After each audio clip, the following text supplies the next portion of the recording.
Mesdames et messieurs, chers téléspectateurs, bienvenue à votre émission H comme hémicycle. En sa séance plénière, le Conseil de transition a examiné et adopté la loi portant code électoral spécifique au référendum constitutionnel.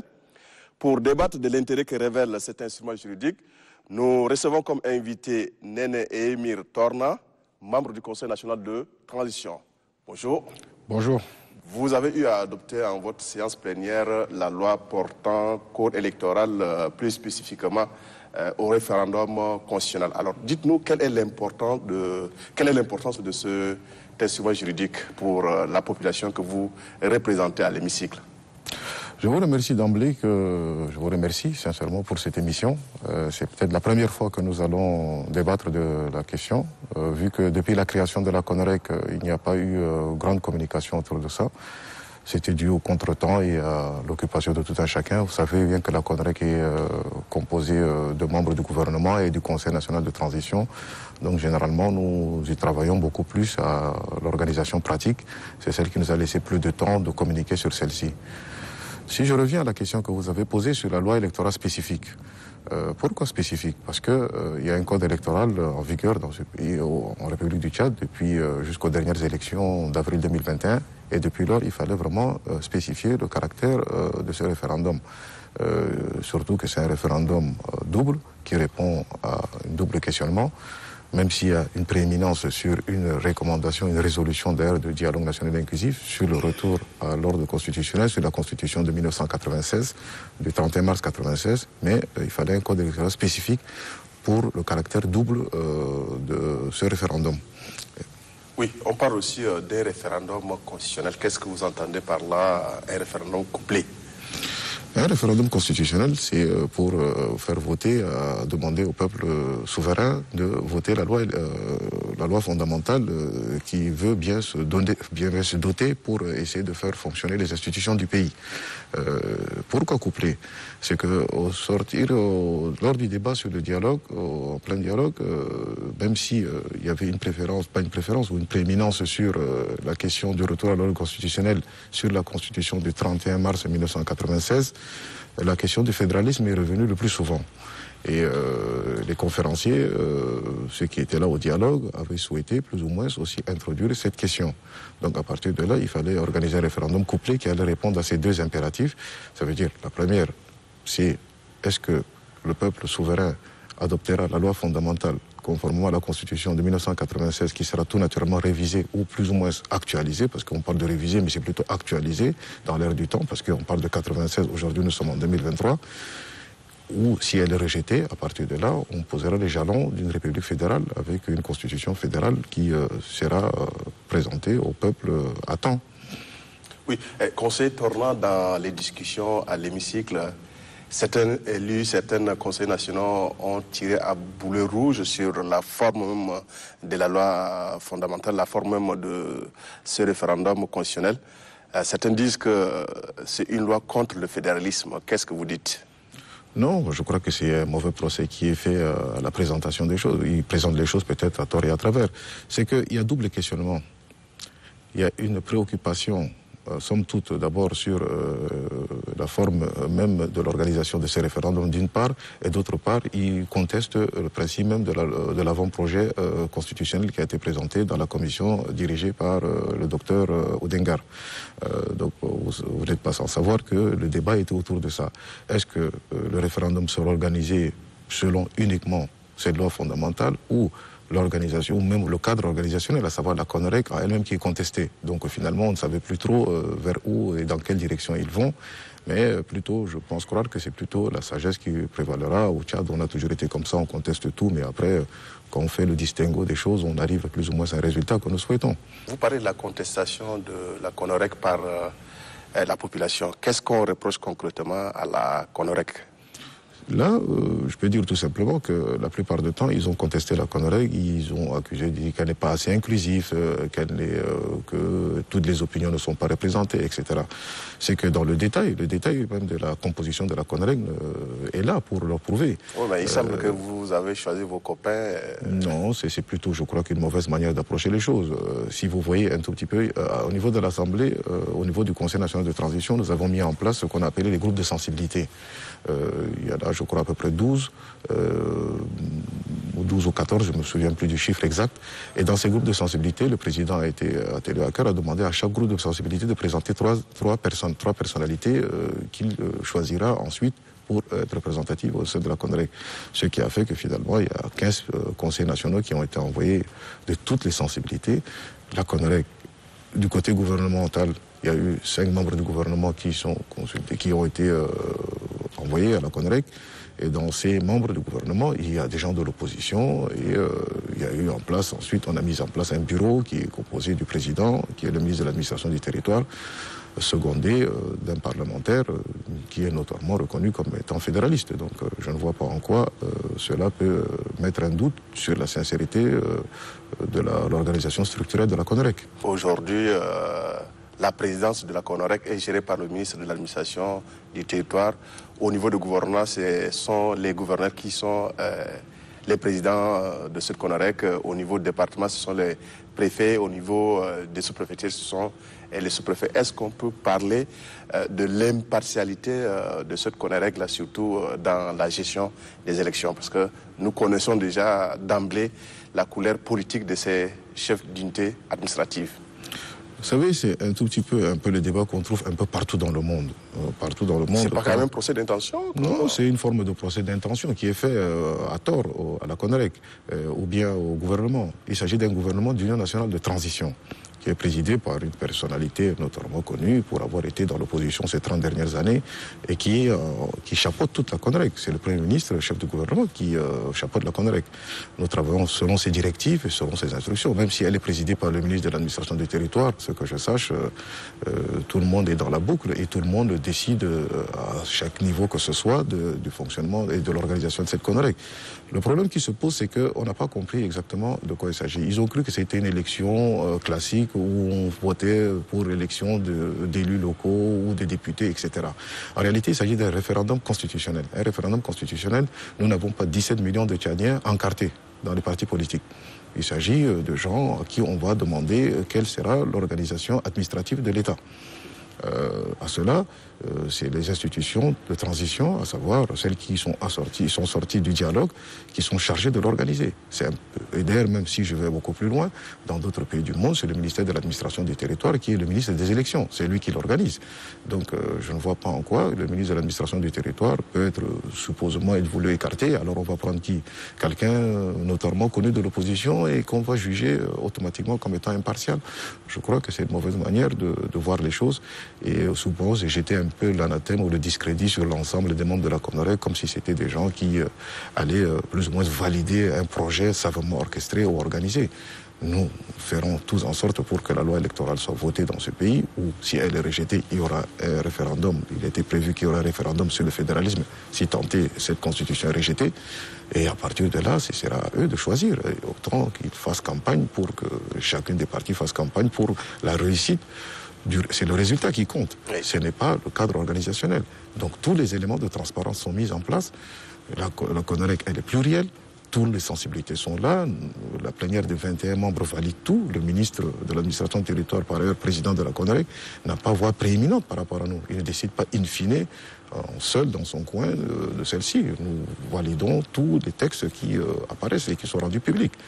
Mais on parle aussi de la non-implication des acteurs politiques, y compris aussi la société civile dans ce processus. D'ailleurs, c'est ce qui a un peu aussi retardé l'installation des démembrements de la CONREG en province. La mise en place du cadre national de concertation des partis, elle a conduit à différer plus ou moins l'installation. On avait un chronogramme au départ qui devait aller assez rapidement. Mais finalement, par simple idée qu'il fallait associer. Pourtant, la loi 54, instituant la CONREG, n'avait pas prévu que les partis politiques ou ceux de la société civile soient associés à quelque niveau que ce soit, excepté que dans les démembrements locaux. Et pourtant, dans les équipes de mission dans lesquelles nous sommes partis, nous avons souhaité plus ou moins avoir des membres du cadre national de concertation. Et il y a eu 2 personnalités par axe, puisque le territoire national a été reparti en 10 axes. Sur les 10 axes, il y avait une équipe de la CONREC, secondée par des membres de ce cadre national de concertation des partis politiques, choisis en leur sein. Ils n'ont pas été choisis par la CONREC et qui n'ont pas été simplement que des simples observateurs. Ils ont été partie prenante, ils ont signé les procès-verbaux comme nous, ils ont participé au débat au sein de regroupement des partis politiques locaux pour désigner les 3 membres des partis politiques, et y compris ceux de la société civile, et ce procès-verbal signé en toute indépendance et en toute transparence. On a intervenu qu'in fine, quand on nous a présenté la liste, et on a juste signé les procès-verbaux. Dans le processus, nous aurons affaire à ces référendums constitutionnels sur la forme de l'État, le fédéralisme, l'État unitaire décentralisé. Comment la CONOREC va-t-elle s'organiser pour départager les 2 camps de telle sorte que le camp des acteurs politiques qui optent pour le fédéralisme et le camp des acteurs politiques qui vont certainement battre campagne en faveur de l'État unitaire décentralisé. Comment comptez-vous organiser? Parce que là, les acteurs politiques se disent écartés de ce processus. Non, les acteurs politiques, parce que faut vous dire une chose, dans les 300 partis politiques qui sont au Tchad, il y a peut-être, je veux dire, allez, à la louche comme ça, je vais sous contrôle probablement de vos téléspectateurs. Il y a peut-être une dizaine de partis politiques qui se réclament clairement du fédéralisme, qui est une orientation politique assez spécifique, qu'ils l'ont intégré dans leur programme politique s'ils arrivaient au pouvoir. Je pense notamment à mon tonton Yorongar, qui va certainement le regarder, qui a toujours été fédéraliste et qui a toujours présenté les choses comme telles. Mais sinon, nous avons peu de partis politiques qui se revendiquent d'un État unitaire ou du fédéralisme, parce qu'il s'agit là de forme organisationnelle de l'État. Il ne s'agit pas vraiment d'une orientation politique spécifique sur quelque chose.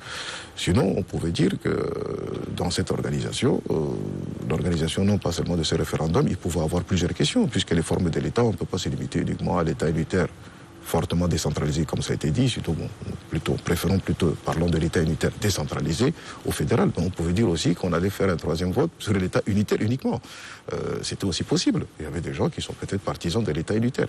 Mais au dialogue, la majorité des participants avaient validé le principe de l'État unitaire fortement décentralisé sur la formule de la Constitution du 31 mars 1996, révisée tout naturellement ou actualisée, qui va prendre en compte les réformes de 2005, 2018 et de 2020, notamment celle de 2005, c'était la plus majeure, celle qui a institué le Conseil économique et social.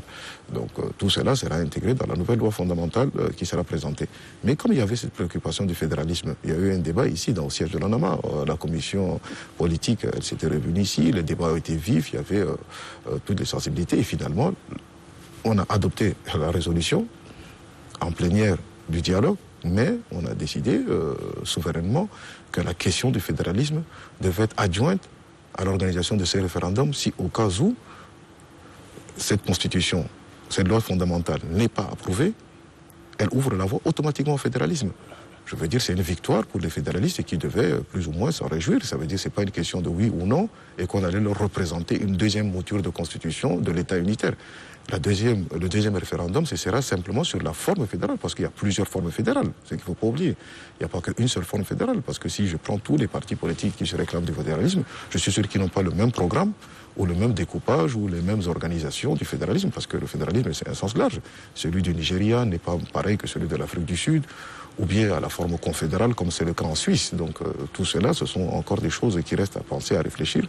Et c'est peut-être en ce sens que les gens qui défendent cette conception, cette organisationnelle de l'État, de préciser leur pensée le moment venu. Nous, on a une neutralité absolue, on n'a pas à prendre parti pour l'instant, même si en notre sein, il y a des gens qui sont notoirement fédéralistes, d'autres sont probablement plus ancrés sur l'unitarisme, d'autres peut-être ne souhaitent ni l'un ni l'autre et qui travaillent de concert, comme tout citoyen tchadien, sollicité pour une mission. Mais comment les acteurs politiques vont donc mener cette campagne de séduction électorale, surtout que tout est géré au niveau de la CONOREC? Il ne faut pas qu'on se trompe de questions, parce que si simplement le sens du débat, ça veut dire la campagne électorale va être, si le sujet, ou bien plus ou moins le sujet qui va être, il ne faut pas qu'il réponde à une fausse question. Non, mais logiquement la CONOREC ne doit que s'occuper de l'aspect technique, oui, pas de l'aspect campagne. Non, la CONAREG risque d'être juge et partie. Non, la CONAREG ne s'occupera pas de la campagne. Nous ne battrons pas campagne, la CONAREG, du tout. Nous, c'est l'aspect technique. C'était un peu comme ce que fut à l'époque la CENI. Elle ne prenait pas parti.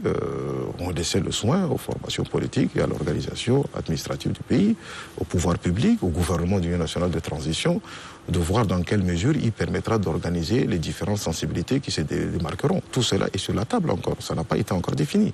Comment la campagne sera définie? Parce que toute la question pour nous, bon, c'est à titre personnel ce que je veux dire, c'est qu'il ne faut pas qu'on pose, il ne faut pas qu'on réponde, on n'utilise pas ce référendum comme une tribune pour oui ou non répondre à une autre question. C'est ça peut-être l'écueil qu'il va falloir éviter. Il va falloir plus ou moins que les gens répondent à la question et à la préoccupation, ça veut dire du référendum couplé sur l'État unitaire décentralisé et sur l'éventualité du fédéralisme si le peuple tchadien souverain rejetait ce référendum. Mais ce n'est pas répondre à notre question parce que ce que j'entends, certains ont vu de l'utiliser comme un référendum pour voter peut-être sur la cherté de la vie ou sur quoi que ce soit. Et ce serait peut-être passer à côté du sujet. Donc nous verrons bien dans quelle mesure la campagne sera définie. Et ce ne sera pas à nous, ce sera au gouvernement de transition de pouvoir décider comment il organisera tout cela. Nous, c'est l'aspect technique. On mettra en place le cadre organisationnel. À partir de là, ce ne sera plus à nous. D'accord. Maintenant, dans les discussions générales au niveau du Parlement, au niveau du Conseil national de transition, les conseillers nationaux ont particulièrement mis l'accent sur le guide de vérification d'identification. C'est un serpent de mer. Vous savez, cette affaire de kit d'identification, d'ailleurs il s'agit de cela, ce kit d'identification, c'est un instrument électronique qui est censé permettre et de faciliter l'identification de l'électeur avant d'aller passer à l'isoloir ou de récupérer les bulletins pour aller dans l'isoloir et exprimer son vote. Toute la problématique, elle est là. Parce que, d'abord, sur tous les pays africains, nous n'avons pas la preuve matérielle comme quoi cela a fonctionné quelque part. Le seul pays proche qui a essayé cela, ça a été le Nigeria, avec le résultat qu'on connaît. Je crois qu'il y a eu dans une élection locale au Ghana aussi que cela a été utilisé, mais ça n'a pas plus ou moins bien fonctionné. Les Tchadiens, le peuple doit comprendre que nous, au niveau du Tchad, on a un problème, je ne veux pas dire structurel, c'est plutôt infrastructurel. Comment faut-il utiliser ce kit? D'abord, la première des choses. La deuxième des choses, vu le temps imparti, parce que la CONAREG, ce qu'il ne faut pas perdre de vue, c'est d'abord un défi au temps. Nous avons un temps imparti pour organiser ce référendum. Est-ce que nous devons attendre ces kits qui doivent être fournis dans une année et demie? Et ça veut dire qu'on va entraîner des glissements et des glissements simplement à cause d'un kit? Ou bien se faire mutuellement confiance et de tenir compte simplement des mécanismes de contrôle les plus efficients. Il y a la liste avec les photos, tout sera là. Quiconque pourra dénoncer s'il y a des irrégularités quelque part et il y a des voies de recours qui seront là. Donc ce kit, s'il a été écarté, c'est d'abord, premièrement, c'est le côté pour des questions purement techniques. Nous n'avons aucune garantie qu'il fonctionnera. Deuxième chose, c'est le coût. Puisqu'aujourd'hui, on le dit assez peu, l'essentiel de l'organisation de ce référendum sera supporté par l'État tchadien, par nos propres deniers. Est-ce qu'il fallait-il dépenser énormément de moyens pour faire venir un kit dont on n'a pas l'assurance qu'il fonctionne? La troisième chose, c'est le problème énergétique. Non, mais c'est de la transparence, ces guides. Oui, c'est la transparence. Transparence pour ces référendums constitutionnels et en même temps pour les futures consultations électorales si on s'en tenait à ces guides proposés par...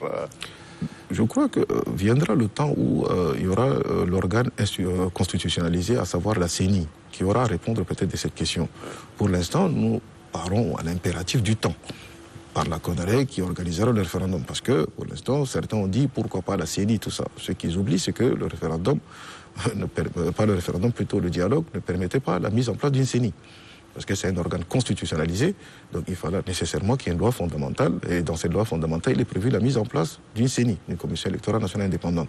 Donc la CENI, maintenant, dans le temps qui lui sera permis, qui lui sera donné pour organiser les échéances électorales nationales, présidentielles, législatives, communales, départementales, tout ce que vous voulez, eux, ils verront maintenant si simplement la possibilité de pouvoir mettre en place ces kits pour que tout un chacun puisse plus ou moins avoir, je veux dire, l'assurance de la vérification. Mais à ce que je sache, les élections ici en République du Tchad, depuis qu'on les organise en 1996 avec des moyens rudimentaires et jusqu'à aujourd'hui, n'ont souffert que de peu de contestations, ou bien les contestations ont été toujours assez marginales et que la Cour suprême ou la Cour constitutionnelle a souvent jugé qu'ils étaient suffisamment marginales il n'y avait pas de raison qu'on les remette en cause la validité du scrutin.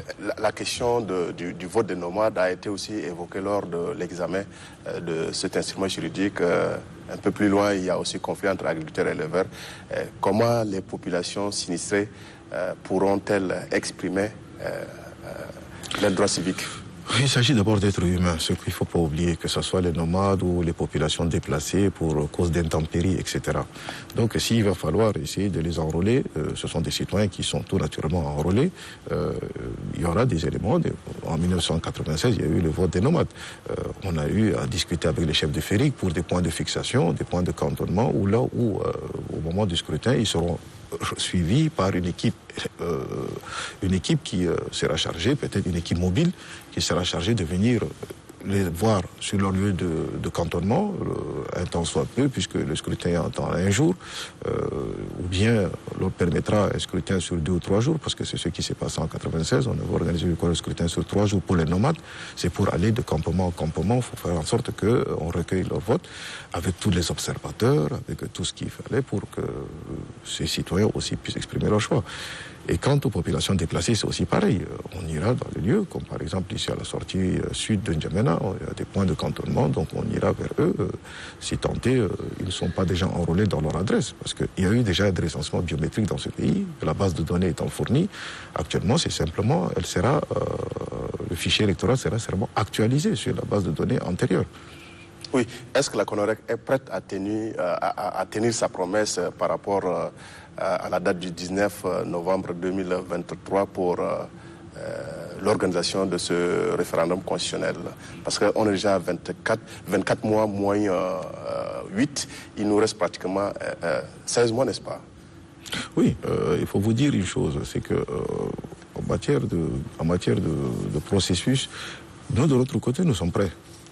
Nous mettons tout en œuvre pour que le scrutin ait lieu comme cela a été annoncé, ça et là. Un chronogramme sera rendu public dans les jours à venir. Un chronogramme, du moins, un avant-projet de chronogramme sera rendu public par les canaux officiellement autorisés. Et pour l'instant, la date qui circule, on parle du 19 novembre. Il y a encore une marge. Si on mettait les bouchées doubles, la volonté y est. Nous parlons de quoi? De 8-9 millions d'électeurs. C'est techniquement possible. Donc, nous, à notre niveau, je ne vois pas qu'est-ce qui pourrait nous retarder, sauf peut-être des problèmes de dernière minute. Sinon, généralement, toutes les choses se feront. Après tout, c'est un référendum sur une question. C'est pas un référendum où il y aura une pléthore de candidats pour X ou Y raison. C'est pas un scrutin dans lequel ça engage directement la participation d'individus qui se porteraient candidats pour X ou Y, mais il s'agit d'un référendum sur une question, donc je ne vois pas en quoi le délai ne sera pas tenu. D'accord. Nene Emir Torna, ex-politico-militaire, vous êtes de retour au Bercail. Comment vous avez retrouvé le pays? C'est peut-être une dernière question plus rapidement comme ça. Vous savez, grâce à la télévision tchadienne, ces dernières années, nous suivons de près un peu tout ce qui se passe au pays. Il y a des nettes avancées sur pas mal de choses. D'ailleurs, c'est ce qui a motivé plus ou moins notre retour au pays. Notre retour au pays n'était pas conditionné par X ou Y. Si vous lisez même l'accord de Doha, vous verrez bien que notre engagement était plus ou moins sur ce qui s'est passé, l'organisation du dialogue. Nous avons fait introduire un certain nombre de questions d'ailleurs qui étaient des préoccupations des forces politiques locales. Donc nous parlons presque la même chose. Quand nous disons politico-militaire, c'est que nous avons un volet politique. Nous raccrochons le côté militaire et maintenant nous passons sur la chose politique. Nous devenons une force politique comme toute une chacune des formations politiques présentes dans ce pays. Et nos préoccupations maintenant sont purement politiciennes comme toute une chacune des préoccupations de nos compatriotes. Et c'est à cela que nous travaillons. Mais croyez-moi, nous observons qu'il y a une nette évolution du climat social, du climat politique, de la maturité depuis la dernière conférence nationale souveraine jusqu'à aujourd'hui. Il y a une nette évolution joyeuse. Nous ne sommes pas les seuls à vouloir... Vos ambitions politiques, vous entendez aussi vous présenter aux élections présidentielles, par exemple? Pour l'instant, la question ne se pose pas. J'ai répondu déjà à cette question une fois quand j'étais arrivé le 19 août à l'aéroport de N'Djamena. Vos confrères m'avaient posé la question quelles sont vos ambitions politiques, etc., etc., etc. J'ai dit nous sommes arrivés ici, c'est pour d'abord aider la transition. pour que la transition puisse marcher, notamment même actuellement dans l'installation des démembrements de la CODEREC, tout ça, nous faisons valoir celle-ci. Nous dit, vous ne pourrez pas nous suspecter de quoi que ce soit, parce qu'il y avait parfois des nerfs qui étaient à vif, ils disaient oui, il y a des précédents, il y a ceci, cela. J'ai dit, une chose que vous ne pourrez pas me reprocher, c'est d'être partie prenante du jeu politique antérieur qui vous a peut-être laissé quelques séquelles. Je suis quelqu'un de neutre, d'indépendant, qui est à peine arrivé et qui veut contribuer à la réussite de la transition en aidant les plus hautes autorités du mieux que je peux et de toutes les manières qui puissent me solliciter. Je suis venu pour ça. Voilà. Monsieur Nene et Émir Torna, nous tenons vivement à vous remercier d'avoir répondu promptement à notre sollicitation. Nous espérons toujours vous revoir toujours avec le même plaisir sur notre télévision, la télévision nationale tchadienne. C'est moi qui vous remercie sincèrement et surtout une émission liée directement à l'Assemblée. C'est plutôt joyeux d'y participer et je reste disponible lorsque vous le souhaitez. Merci beaucoup. Voilà. Mesdames et messieurs, chers téléspectateurs, ainsi prend fin cette émission. Nous venons de recevoir sur ce plateau conseiller Nene et Émir Torna, membres du Conseil national de transition. Il était question au cours de cette émission du décryptage de la loi portant code électoral spécifique au référendum constitutionnel. Au revoir et à la semaine prochaine.